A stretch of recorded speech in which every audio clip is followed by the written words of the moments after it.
Olá, amiguinhos, eu sou a Ovelhinha Maia. Tudo bem com vocês? Querem brincar comigo? Então curtam o vídeo e se inscrevam no canal. De que animal é essa sombra? Vamos montar e descobrir.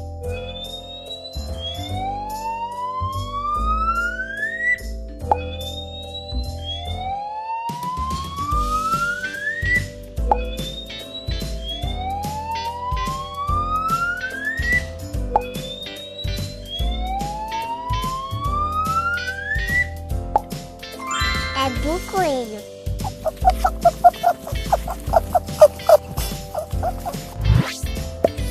De que animal é essa sombra? Vamos montar e descobrir.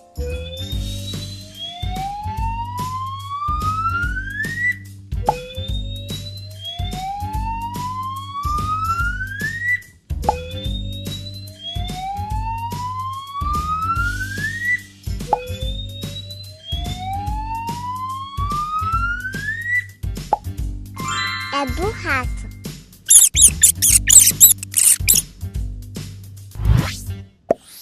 De que animal é essa sombra? Vamos montar e descobrir.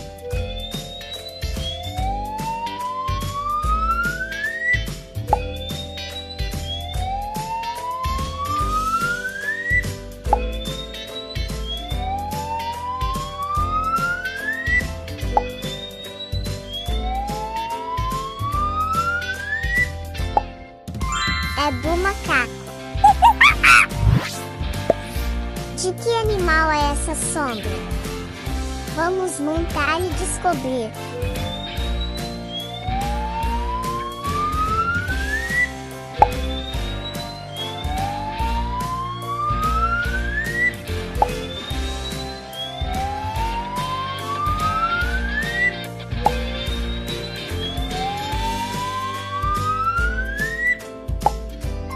É do burro.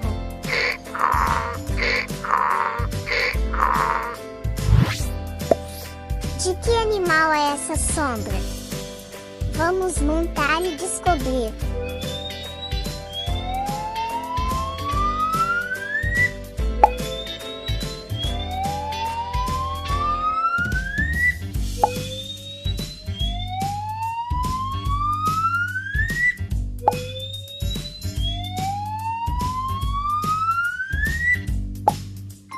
É do esquilo.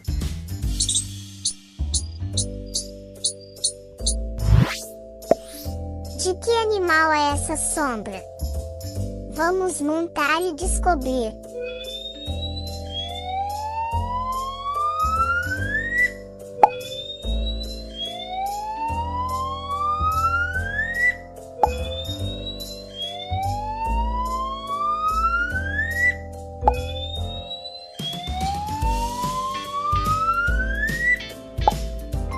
É do tigre. Você sabia que aprender pode ser tão divertido quanto brincar? Conheça Brincando e Aprendendo, o e-book educativo da Ovelhinha Maia, que transforma o aprendizado em uma grande diversão. Com 50 páginas de atividades lúdicas sobre alfabeto, números, cores e formas geométricas, para imprimir e se divertir, o e-book da Ovelhinha Maia traz atividades e desafios que estimulam a criatividade e o raciocínio lógico das crianças. Imagine seu filho aprendendo enquanto se diverte. Não perca essa oportunidade de fazer parte dessa jornada de aprendizado e diversão com a Ovelhinha Maia. Clique no link da descrição do vídeo e adquira já o meu e-book de atividades educativas, Brincando e Aprendendo.